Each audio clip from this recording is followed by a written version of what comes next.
Hello students, आज अपन देखेंगे तो कल हमने पढ़ा एलिप्स पर कुछ क्वेश्चंस। एलिप्स के क्वेश्चंस को सॉल्व करना जो अक्सर एग्जामिनेशंस में आते हैं। जिस टाइप के क्वेश्चंस में वो आपको कुछ क्वेश्चन सॉल्व करवाऊंगी यहाँ पर। तो डेफिनेशन तो हमने पढ़ी थी, वो आपको अच्छी तरह से याद हुई। वो बिंदु P अगर इस प्रकार चले कि उसकी एक स्थिर बिंदु से दूरी, एक स्थिर रेखा से दूरी जिसे कि फोकस और डायरेक्ट्रिक्स कहते हैं, दूरियों का अनुपात ई के बराबर रहे। ई एक कांस्टेंट है जिसकी वैल्यू एलिप्स के केस में हमेशा 1 से कम होनी चाहिए। ठीक है, तो यहाँ देखिए हमारा क्वेश्चन है, उस दीर्घवृत्त का समीकरण ज्ञात कीजिए जिसकी नाभि 0 है और नियता x + y = 0 और जिसकी एक्सेंट्रिसिटी या उत्केंद्रता 1/2 है। ठीक है, तो माना पी एक्स वाई गतिमान बिंदु है, क्योंकि बिना गतिमान बिंदु लिए तो किसी बिंदु का लोकस निकाला ही नहीं जा सकता है। तो एक मान लीजिए पी गतिमान बिंदु है एक्स वाई, और ये इस प्रकार चलता कि एस पी बराबर ई पी एम, तो ये एक एलिप्स को ट्रेस करेगा। और इसको हम ले सकते हैं एस पी स्क्वायर बराबर E square P M square. और हमें दे रखा है कि यहाँ जो एस है वो क्या है, 0 फोकस, और जो डायरेक्ट्रिक्स है वो क्या है, एक्स + वाई = 0। तो एस पी निकालेंगे हम बड़े आराम से, ये हमारा एस पी निकल जाएगा x - 0 y - 1 का होल स्क्वायर, क्योंकि इस पी स्क्वायर है इसलिए अंडर रूट नहीं लगाएंगे। फिर ई स्क्वायर आ जाएगा 1/4। फिर इस गतिमान बिंदु की इस रेखा से दूरी निकाली। ठीक है, तो कोऑर्डिनेट्स ही तो यहाँ रखते हैं, तो x की जगह x, y की जगह y आ जाएगा। कांस्टेंट यहाँ है नहीं, डिवाइडेड बाय रेखा के समीकरण में से x के गुणांक का स्क्वायर y के गुणांक का स्क्वायर। तो ये हमारा क्या बन गया, डेफिनेशन लग गई। और हमने इसको कुछ नहीं करना है, यही इसको सिंप्लीफाई करना है। इसको हमने खोल लिया, खोल के यहाँ आपका 8 आ जाएगा, क्योंकि 2 यहाँ से मिलेगा। इस 8 को हम इधर ले गए। ठीक है, फिर इसको सिंप्लीफाई कर लिया, एक एक्स स्क्वायर इधर आके सिंप्लीफाई हो जाएगा, और ये हमारी क्या बन जाएगी, ये हमारा आंसर हो जाएगा क्या, एलिप्स की इक्वेशन। तो आप इस एलिप्स की इक्वेशन हमने कहाँ से निकाली है, डेफिनेशन से अपन ने इसको निकाली है। तो जो डेफिनेशन हमने लगाई है वहाँ अपन ने देखा जो एलिप्स निकला उसमें x² भी है, y² भी है, xy भी है। इसमें y का पद भी हो सकता है, x का पद भी हो सकता है। तो ये सेकंड डिग्री की व्यापक समीकरण से मिलता जुलता है, इसलिए ये क्या है, एलिप्स का व्यापक समीकरण है। ये कैसा समीकरण है, एलिप्स का जनरल इक्वेशन। ठीक है, और मैंने कहा था एक जनरल इक्वेशन में जो एलिप्स होता है तो हमेशा वो किस कंडीशन को सेटिस्फाई करता है, h² < h² बराबर A B means parabola, h² < A B means ellipse.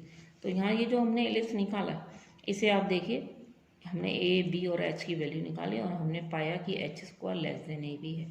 तो मैंने आपको सर्किल में भी बताया था, पैराबोला में बताया था। इस इक्वेशन को देख के हम 1 मिनट में ये बता सकते हैं, जनरल इक्वेशन को देख के, स्टैंडर्ड को देख के तो हर कोई बता देता है कि एलिप्स है या पैराबोला है या हाइपरबोला है, लेकिन इस इक्वेशन को देख के हम 1 मिनट में ये बता सकते हैं कि ये एक पैराबोला है या एलिप्स है या हाइपरबोला है। ठीक है, तो ये जनरल इक्वेशन एलिप्स को रिप्रेजेंट करती है अगर h² < ए बी। ठीक है, नेक्स्ट क्वेश्चन देखिए, दीर्घवृत्त 3x² + 4y² = 12 की ये चीज़ें निकाली है। नाभिलंब, उत्केंद्रता, नाभियाँ, अक्षों की लंबाई, सारी चीज़ें हमें निकालनी है। ठीक है, सभी चीज़ों में से कुछ भी पूछी जा सकती है। तो देखिए एलिप्स को हम सबसे पहले स्टैंडर्ड फॉर्म में लाएंगे, मैंने मानक रूप में लाए। तो मानक रूप में हम लाए, इसको हम 12 से डिवाइड कर दिया, ये इसका मानक रूप है। ठीक है, जब हमने इसकी मानक रूप से तुलना करी तो हमने पाया a² = 4, b² = 3। ठीक है, सबसे पहले ये नोटिस कीजिए कि हॉरिजॉन्टल है या वर्टिकल। तो देखिए a < b है, तो ये हमारा हॉरिजॉन्टल एलिप्स। ठीक है, अब a की वैल्यू आ गई हमारी, b की वैल्यू आ गई। अब सबसे पहले हमको निकालने हैं एक्सेंट्रिसिटी। सबसे पहले एक्सेंट्रिसिटी ही निकालनी पड़ती है, बिना उसके काम नहीं चलता है। तो सबसे पहले एक्सेंट्रिसिटी कैलकुलेट कर ली, क्योंकि हमारा हॉरिजॉन्टल एलिप्स है हमारा, इसलिए फॉर्मूला ये आपको मैंने बताया था, याद रखना है, b² = a² 1 - e²। इसमें हमने b a की वैल्यू रख दी, e की वैल्यू हमको निकालनी थी, e को हमने सिंप्लीफाई किया, ये 1/2। ठीक है, फिर इसके बाद हमने निकाली नाभियाँ, तो क्योंकि हॉरिजॉन्टल है इसलिए नाभियाँ क्या होंगी, +- a 0। तो प्लस माइनस ए की वैल्यू हमने निकाली है हमारे पास, ई की वैल्यू हमने निकाली, ये इसके फोकस के कोऑर्डिनेट्स। ठीक है, फिर इसके बाद हमसे पूछा नाभिलंब, तो नाभिलंब की लंबाई क्या होती है 2b स्क्वायर अपॉन, ये आपको फिगर इसका ध्यान में रखना पड़ेगा, हॉरिजॉन्टल इलिप्स है तो 2b स्क्वायर अपॉन है, तो यहाँ b स्क्वायर ए सब की वैल्यू रख दी, ये आपके नाभिलंब की लंबाई। अब ये कहते हैं अक्षों की लंबाई निकालिए, तो 2 अक्ष होते हैं इसमें, दीर्घ अक्ष की लंबाई निकाल, ये 4 आ गई, 2 है। लघु अक्ष की लंबाई निकालो, ये आ गई। तो मान लीजिए इन्होंने पूछा तो नहीं है लेकिन मैंने निकाल दी ऐसे ही, जगह नियता का समीकरण निकालिए, तो नियता क्या होती है x बराबर प्लस माइनस ए अपॉन, इसमें भी कुछ नहीं करना है आपको, सिंपली ए की और ई की वैल्यू रख दीजिए, तो ये नियता का समीकरण, अगर पूछते हैं तो हम नियता का समीकरण भी इसमें निकाल सकते हैं। ठीक है, तो इसमें कोई दिक्कत ही नहीं है। इक्वेशन हमसे जब पूछते हैं एलिप्स की, तो हमको उसका फोकस और डायरेक्ट्रिक्स दिए हुए होते हैं, तो एस पी बराबर ई पी एम हम लगा देते हैं। दूसरे टाइप के क्वेश्चन हैं, हमको इक्वेशन दे रखी है और उसके सारी चीज़ें निकाली है, फोकस डायरेक्ट्रिक्स वगैरह, तो ये हम उसको कंपेयर करके निकाल, ठीक है, कंपेयर करेंगे। पहले हम स्टैंडर्ड फॉर्म में लाएंगे, कंपेयर करेंगे, ए की वैल्यू निकालेंगे, बी की वैल्यू निकालेंगे, शेप देखेंगे कौन सी है, ए बड़ा है कि बी बड़ा है, उसके हिसाब से उसकी शेप डिसाइड हो जाएगी और उसी के हिसाब से इसकी नाभियों के निर्देशांक या और चीज़ें इसकी निकलेंगी। ठीक है, तो ये नेक्स्ट क्वेश्चन देखिए, ये हमको दीर्घवृत्त दे रखा है 25x स्क्वायर 4y स्क्वायर बराबर 100, इसकी हमें सारी चीज़ें निकाली। तो अभी देखिए हम इसको मानक रूप में लाए, 100 से हमने डिवाइड कर दिया, तो 100 से डिवाइड कर दिया तो अपने पास क्या आ गया, ए स्क्वायर बराबर 4 आ गया, बी स्क्वायर बराबर 25 आ गया। सबसे पहले मानक रूप में चेंज करने का सबसे पहले आप ये देखिए कि हमने उसकी ए बड़ा है कि बी बड़ा, तो यहाँ पर आप क्या नोटिस करते हैं, बी ग्रेटर देन, इसका मतलब ये एलिप्स कौन सा है, वर्टिकल वाला एलिप्स। ठीक है, आप इसको यहाँ पर बना सकते हैं, थोड़ा सा वर्टिकल वाला एलिप्स होगा ये एलिप्स कौन सा होगा, ये वाला।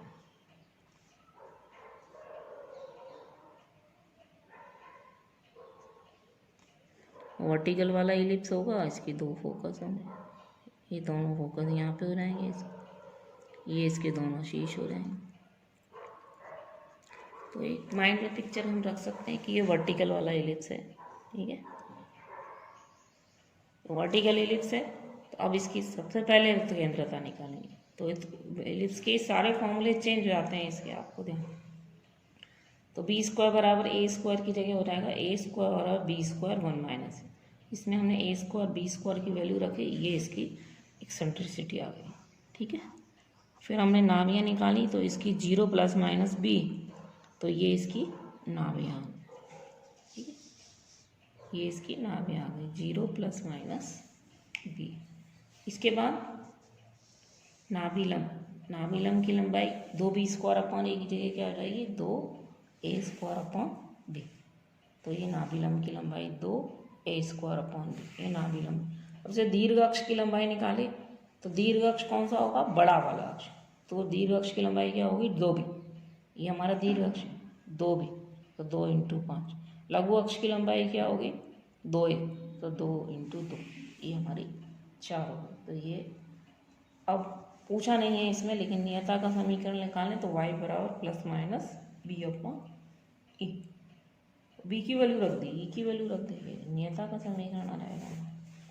तो ये बड़ा सिंपल क्वेश्चन है, लेकिन अगर आपने इसमें ये नहीं नोटिस किया कि ए बड़ा बी बड़ा, तो सब कुछ आपका गलत हो जाना है। इसलिए सबसे पहले मानक रूप में रखिए, राइट हैंड साइड पर 1 बनाइए, और यहाँ अगर x और y का कोई भी कोफिशिएंट नहीं होना चाहिए, इस कोफिशिएंट को भी 1 बनाना है, यहाँ जो कुछ है उसे नीचे शिफ्ट कर देना, इधर 1 आ जाना है, तो ये मानक रूप में बदलती है। और उसके बाद देखो b बड़ा है कि a बड़ा, उसके हिसाब से शेप को डिसाइड करो। नेक्स्ट और देखिए, छोटे छोटे क्वेश्चन हैं। उस दीर्घवृत्त का समीकरण निकालिए जिसकी अक्ष निर्देश अक्षों पर, यानी कि हमारा जो दीर्घ अक्ष है वो ये कहते हैं मानक, क्योंकि मानक जो स्टैंडर्ड जो इलिप्स होता है उसी के जो अक्ष निर्देश अक्ष होता है। ठीक है, और साथ में दे रखा है कि उसकी नाभि प्लस माइनस 2 0 और ई बराबर 1/2 है।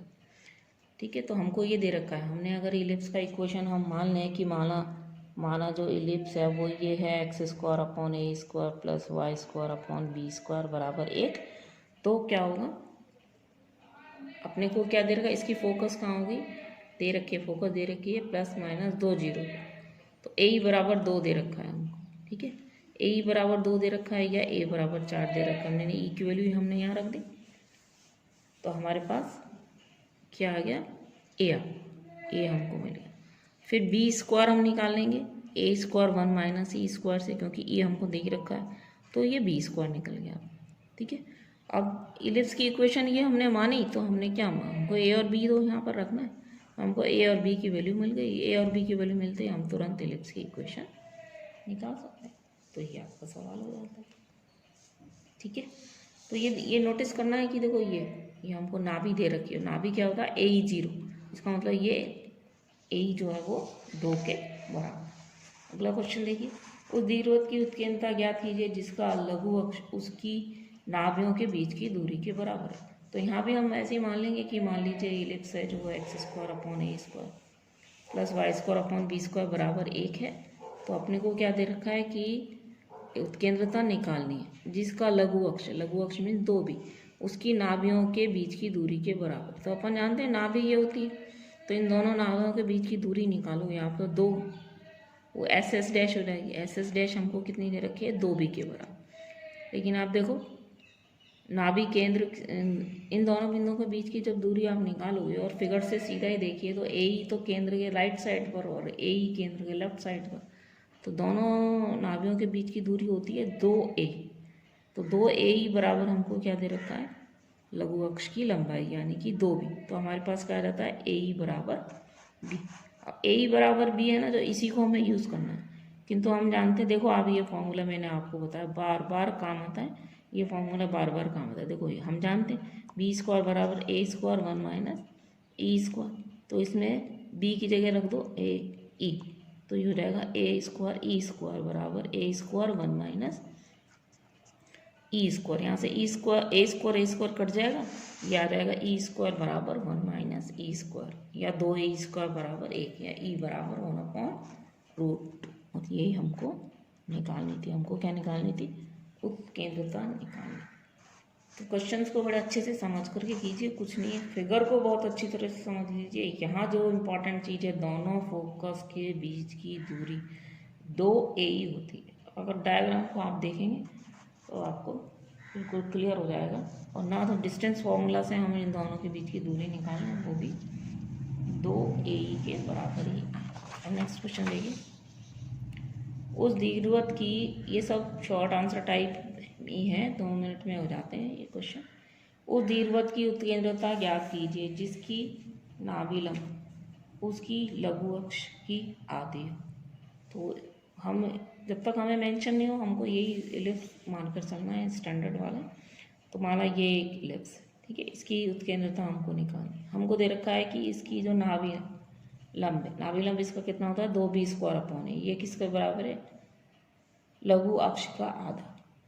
तो यहाँ से हमें क्या मिल गया, एक b से एक b कट जाएगा, तो ये रहेगा 2b बराबर 1, क्या मिला, 2b बराबर 1, ठीक है। किंतु हम जानते हैं b² बराबर होता है a² 1 माइनस e², ठीक है। तो b² बराबर a की जगह हम क्या लिखते हैं, 2b, ये तो b² यहाँ से कैंसिल हो जाएगा, तो 1 is equal to 4 1 minus e², या e² बराबर 1/4, 1 माइनस 1/4, 3/4। जब भी आप इलिप्स की एक्सेंट्रिसिटी निकालें, ये ध्यान रखें कि वो जो है ये आपका 1 से कम आना ही चाहिए, ठीक है, क्योंकि हम एक्सेंट्रिसिटी किसकी निकाल रहे हैं, एलिप्स की निकाल रहे हैं। नेक्स्ट क्वेश्चन देखिए, उस दीर्घवृत्त का समीकरण ज्ञात कीजिए। अब हमको समीकरण निकालना है जिसकी उत्केंद्रता हमको दे रखी है, तो E बराबर हमको दे रखा है, और उसकी नाभिलंब दे रखा हमको O5 है, तो नाभिलंब हमारा क्या होता है, 2b² अपॉन 1, तो नाभिलंब 5 है और E बराबर इतना है। तो इलिप्स का इक्वेशन निकालें, तो इलिप्स का इक्वेशन निकालने के लिए हमको क्या चाहिए, इलिप्स का A और B चाहिए, ठीक है।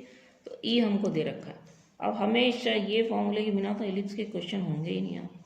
तो हम जानते हैं b² बराबर a² 1 माइनस e², तो b स्क्वायर की जगह हम यहाँ से लिख सकते हैं 5a/2, 5a/2, ए स्क्वायर 1 - 4/9, ठीक है। तो एक ए यहाँ से कट जाएगा, यहाँ 5/2 बचेगा और एक ए यहाँ बचेगा और इसको सिंप्लीफाई करोगे तो 9 - 4 5/9 बन जाएगा, ठीक है। 5 से 5 कटेगा, ए बराबर हमारा क्या आ जाएगा, ए बराबर हमारा आ जाएगा 9/2, ठीक है। अब हमें बी और निकालना है क्योंकि ए तो अपना निकल गया, बी और हमें मिले। तो अब वापस यहाँ आ जाइए कि क्योंकि 2b² = a = 5, इसे हम a निकाल तो b² = 5a/2, इसमें a की वैल्यू रख दो 9/2, तो आपका आ गया 9 × 5 = 45/4, ठीक है। तो ये हमारे b² की वैल्यू आ गई 45/4, ये हमारे a² की वैल्यू आ गई, सॉरी a की वैल्यू आ गई। अब इन दोनों को यहाँ रख दीजिए। एलिप्स की इक्वेशन क्या होगी, x² a² means 81/4, y² b², ठीक है। 45 b² हमारे पास सीधा ही b² कैलकुलेट हुआ है 45/4, और इन दोनों को हमने सिंप्लीफाई कर दिया, ये अपना आंसर होगा। तो या तो हमको क्या होता है, फोकस डायरेक्टली दे रखी है, एलिप्स की इक्वेशन पूछी होती है, या फिर एलिप्स की मानक इक्वेशन निकालने को होती है, हम वो दीर्घवृत्त का समीकरण ज्ञात कीजिए। इसमें ये और होना चाहिए कि जो जिसके अक्ष निर्देश अक्षों पर हैं, तो जब निर्देश अक्षों पर हैं इसका मतलब हमको मानक एलिप्स के बारे में पूछा गया है। तो ये हमारी मानक एलिप्स की इक्वेशन जो है वो निकल करके आ जाती है। तो ये कुछ छोटे छोटे क्वेश्चंस हैं, इमेजिन है, कहीं हमसे एलिप्स की इक्वेशन पूछी है, कहीं हमसे उसकी एक्सेंट्रिसिटी पूछी है, कहीं हमको इक्वेशन दे रखी है और हमसे एक्सेंट्रिसिटी और फोकस और डायरेक्ट्रिक्स और ये सब पूछे हैं। चलिए, तो याद रखें इन सारे फॉर्मूलेस को कि एलिप्स का लघु अक्ष क्या होता है, दीर्घ अक्ष क्या होता है, फोकस, डायरेक्ट्रिक्स, एक्सेंट्रिसिटी। एक लास्ट क्वेश्चन है ये, एक चर बिंदु के बिंदु पथ का समीकरण ज्ञात कीजिए जो इस प्रकार चलता है कि उसकी बिंदु 1 0 और -1 0 से दूरियों का योग सदैव 3 के बराबर रहता है। बिंदु का बिंदु पथ निकालना है और रूल दे रखा है, जिस रूल को फॉलो करता हुआ बिंदु चल रहा है, ठीक है। साथ में हमसे ये और पूछा है कि ये बिंदु पथ कौन सा वक्र है, इसे पहचानिए कि ये क्या है, कौन सा कर्व। तो मैंने आपको बार बार बताया कि किसी भी बिंदु का बिंदु पथ निकालने के लिए उस बिंदु का निर्देशांक हम मान लेते हैं x y, वेरिएबल पॉइंट होता है, ये चलता है, तो इसके x और y दोनों बदलते हैं। तो ये गतिमान बिंदु लिया pxy, ये किस प्रकार चल रहा है कि उसकी 1 0 को हमने s मान लिया और -1 0 को हमने s' मान लिया। अब ये किस प्रकार चल रहा है कि दोनों बिंदुओं से दूरियों का योग, यानी कि SP और प्लस s' बराबर 3, ठीक है। ये हमको दिया, इस दिए हुए रूल को फॉलो करता हुआ चल रहा है, तो हमने यहाँ लिखा SP, ये हमने लिख लिया s', ठीक है। आपके पास P है, S है, s' है, ये आप लिख सकते हैं, बराबर क्या है 3। अब हमसे पूछा है ये इसका बिंदु पथ निकालना है, मीन्स एक्स वाई में एक रिलेशन आपको निकालना है। तो एक्स वाई में जब रिलेशन निकालो तो सिंप्लीफाई करना पड़ेगा। तो सिंप्लीफाई करने के लिए देखो, जब भी यहाँ पर ऐसा हो कि ये 2 अंडर रूट में कोई एक्सप्रेशंस हैं, इधर बराबर कांस्टेंट है, तो सीधा दोनों तरफ होल स्क्वायर नहीं करना चाहिए, इसको एक को उधर उठा करके ले जाइए, एक को हम उधर उठा करके ले गए, फिर हमने इसको सिंप्लीफाई भी कर लिया थोड़ा, अब दोनों तरफ वर्क किया, तो इधर ही आ जाएगा, यहाँ आ जाएगा a² b² a/2। तो देखिए फिर एक अंडर रूट अभी हमारा यहाँ बच गया। इस सारे को आप जो है सिंप्लीफाई कर लीजिए, तो इसको तो इधर ले आए 6 x² y², और इसको इधर ले गए। इधर ले जाने से पहले देखिए ये सिंप्लीफाई हो जाएंगे, x² से x² कट जाएगा, y² से y² कट जाएगा, इस 1 से ये 1 कट जाएगा, आपके पास क्या बचेगा 9 + 4, ठीक है। अब इसको हमें दोबारा पूर्ण वर्ग करना पड़ेगा, तो इधर आ जाएगा 36 x² y² 2x बराबर, फिर यहाँ a + b का होल स्क्वायर का फॉर्मूला लगाएगा, 1 वर्क करेंगे तो इतना 81, 16x² प्लस 2abc आ जाएगा 72। अब हमने कुछ भी नहीं किया, सारी चीज़ों को एक तरफ शिफ्ट करके कुछ 72x कट जाएगा, और x² y² को हमने सिंप्लीफाई करके हमारी ये इक्वेशन आ गई 20x² + 36y² बराबर 45, इसको हमने 45 से डिवाइड कर दिया, ठीक है। तो ये हमारे एलिप्स की इक्वेशन आ गई, ठीक है। ये मानक एलिप्स की इक्वेशन है लगभग, लेकिन अगर आपसे कोई इसमें इसका ए और बी पूछे तो आपको ये इसको इस तरह से रखना पड़ेगा, 4 को हटाना पड़ेगा यहाँ से, x square upon 9/4 plus y square upon 5/4 बराबर 1। लेकिन हमसे तो क्या है, ए बी की वैल्यू तो हमको निकालनी नहीं है, हमसे तो एलिप्स की इक्वेशन पूछी है, तो ये आंसर आपका पर्याप्त है। लेकिन अगर इसमें आपसे कोई पूछे कि इसका ए कितना है, बी कितना है, तो वो ऐसे निकलेगा। तो ये मैंने आपको बताया था कि जब हम तुलना करें तो इनके गुणांक 1 बना लें, तो ये 4 को यहाँ से हटाना पड़ेगा, ठीक है। तो ये आपका क्वेश्चन हो गया, 4x square upon 9 plus 4y square upon 5, ये आपके एलिप्स की इक्वेशन है। काफ़ी सारे हमने क्वेश्चन एलिप्स के कर लिए हैं, जो बहुत सारी इंपॉर्टेंट बातें भी मैंने आपको बताई हैं। अब जब हम हाइपरबोला पढ़ेंगे तो एक बार फिर हम चारों इनके बारे में आपको बता देंगे। इन चारों कर्व्स को हम कोनिक सेक्शन बोलते हैं, और वो इसलिए बोलते हैं कि एक कोन को जब हम डिफरेंट एंगल्स पर काटते हैं तो हमें सर्किल मिलता है, कभी इनको एलिप्स मिलता है, कभी पैराबोला मिलता है और कभी हाइपरबोला मिलता है।